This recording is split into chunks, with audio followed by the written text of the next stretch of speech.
Students, आज हम start करेंगे आपका chapter number 2 that is ecology. इसमें सबसे पहले हम पढ़ेंगे इकोलॉजी होती क्या है और उसकी टाइप्स क्या हैं। The term ecology is derived from the Greek word oikos meaning house and logy means study of. Thus, ecology refers to the science that deals with the interrelations among organisms and interactions between living organisms and their physical environment. जो term ecology है वो derive की गई है Greek word ओक्योस जिसका मतलब होता है हाउस और लॉजी मीन्स स्टडी ऑफ। इसलिए इकोलॉजी जो है वो ये रेफर करती है, ये वो साइंस है जो डील करती है इंटर रिलेशनशिप्स और interactions between living and their physical यानी कि नॉन बायोटिक या non living environment. The word ecology was first described as a separate field of knowledge in 1866 by the German zoologist Ernst Haeckel। जो ecology term है ये first of all किसने दी थी? Ernest हैकल ने in 1866। He is also called as the father of ecology। Ernest Haeckel को हम क्या बोलते हैं? फादर ऑफ इकोलॉजी भी बोलते हैं। अब कुछ डेफिनेशंस हैं इसकी, जैसे कि पहली डेफिनेशन दी है अर्नेस्ट हैकर ने। उसने बोला है ecology is the study of relation of the animal to its organic as well as inorganic environment। Ernst Haeckel ने क्या बोला है कि इकोलॉजी जो है वो स्टडी है रिलेशनशिप्स का, किसके? एनिमल्स का, उसके organic as well as inorganic environment के साथ। दूसरा इसमें आती है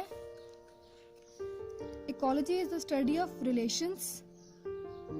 ecology is the study of organisms in relation to their environment. Ecology क्या है? ये वार्निंग ने कहा था 1895 में। इकोलॉजी क्या है? एक स्टडी है ऑर्गेनिजम्स की in relation to their environment, कि जो ऑर्गेनिजम्स हैं उनका रिलेशन कैसा है अपने एनवायरनमेंट के साथ, इसको डिस्क्राइब करती है इकोलॉजी। इसकी स्टडी को हम क्या बोलते हैं? इकोलॉजी। अब आती हैं इसकी types. Based on the level of organization ecology is divided into 2 branches. Level of organization के बेस पे जो इकोलॉजी है वो 2 ब्रांचेस में जो है डिफरेंशिएट की गई है। हाँ, जैसे कि ये 2 हैं इसके levels. First one is auto ecology, दूसरा है सिंकोलॉजी। ये 2 लेवल्स हैं किसके? इकोलॉजी के। पहला इसमें क्या है हमारे पास? Auto ecology. It is the study of individual species in relation to its environment. It includes geographical distribution, morphology, life cycle at different stages। Auto ecology क्या है? स्टडी है इंडिविजुअल स्पीशीज की, उनके किसके साथ? एनवायरनमेंट के रिलेशन के साथ, कि उनका जो इंडिविजुअल स्पीशीज का कैसा रिलेशन है एनवायरनमेंट के साथ। इसमें क्या आता है कि उनकी डिस्ट्रीब्यूशन कैसी है, जोग्राफिकल, उनकी मॉर्फोलॉजी, उनके लाइफ साइकिल और डिफरेंट स्टेजेस पे कैसे कैसे हैं। इस सारी स्टडी को हम क्या बोलते हैं? Auto ecology. नेक्स्ट हमारे पास आता है synecology, the branch of ecology that studies about the relationship of various groups of organisms to their common environment. अब इसमें एक सिंगल इंडिविजुअल की स्टडी होती है जो अपने एनवायरनमेंट पे निर्भर करती है, कैसे उसके साथ इंटरेक्ट करती है। जो सिंकोलॉजी है ये क्या बोलती है? ये वो ब्रांच है इकोलॉजी की जो स्टडी करती है relationships of various groups of organisms. बहुत सारे ग्रुप्स जो होते हैं ऑर्गेनिजम्स के, वो किस तरह अपने एनवायरनमेंट से रिलेट करते हैं। उन सब का जो एनवायरनमेंट होगा वो क्या होगा? कॉमन होगा। सिंकोलॉजी जो है वो फर्दर डिवाइड की गई है फॉलोइंग डिविजन्स में। पहला इसमें आता है पॉपुलेशन इकोलॉजी। पॉपुलेशन इकोलॉजी जो है वो स्टडी है इंडिविजुअल्स की of the same species where the processes as aggregation, interdependence between individuals and the various factors governing such processes are emphasized। अब population ecology क्या है? ये स्टडी है इंडिविजुअल्स की ऑफ सेम स्पीशीज। इसमें क्या होता है कि सेम स्पीशीज की हम स्टडी करते हैं, जो इंडिविजुअल होते हैं सेम स्पीशीज के, वो उनकी स्टडी करते हैं कि उनके जो रिलेशन है एनवायरनमेंट के साथ वो कैसा है, वो आपस में कैसे एक दूसरे पर डिपेंड हैं, और जो प्रोसेसेस हैं सारे जो वो करते हैं वो कैसे करते हैं। इसमें सिर्फ एक सिंगल इंडिविजुअल जो होती है, एक सेम स्पीशीज की इंडिविजुअल्स के ही इंटरेक्शन जो है एनवायरनमेंट के साथ वो होती है। उसके बाद है हमारे पास कम्युनिटी इकोलॉजी।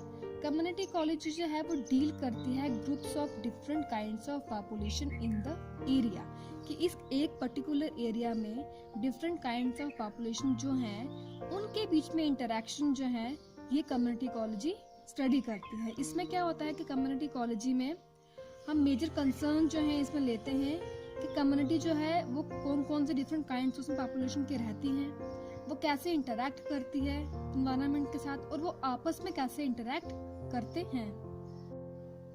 अब हम पढ़ेंगे नेक्स्ट इसमें बायो इकोलॉजी। बायोम इकोलॉजी जो है वो डील करता है study of interactions and inter relationship between different communities in different stages. Biome ecology क्या है, जब किसी पर्टिकुलर एरिया में डिफरेंट कम्युनिटीज रहती हैं, उनकी इंटर रिलेशनशिप्स और उनकी इंटरैक्शंस, उनको स्टडी करने के लिए हम किसका यूज करते हैं, बायो इकोलॉजी।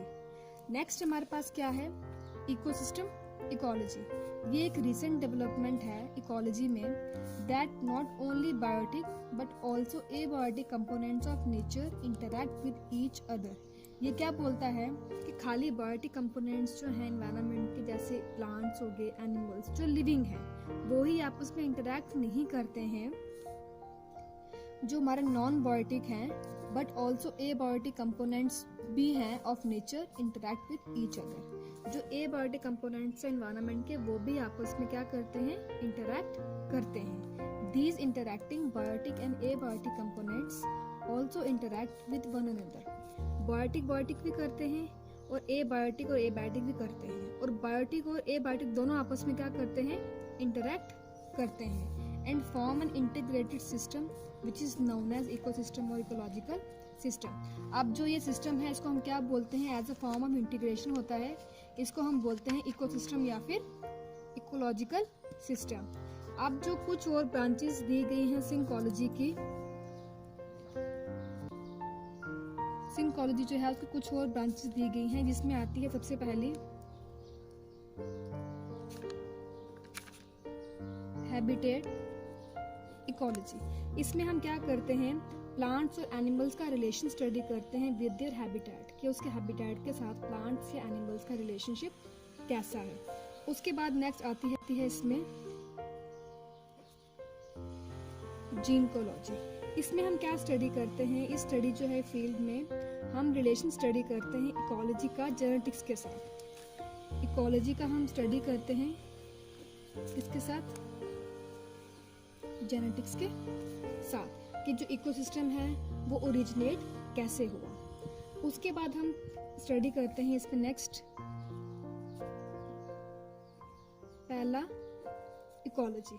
इसमें क्या हम स्टडी करते हैं इसमें हम life form and environment of past ages, कि हमारे जो पास्ट में एनवायरनमेंट कैसा था, उसकी लाइफ फॉर्म कैसी थी, उसको हम स्टडी करने के लिए जो पहला इकोलॉजी है उसका यूज करते हैं। नेक्स्ट हमारे पास आता है इसमें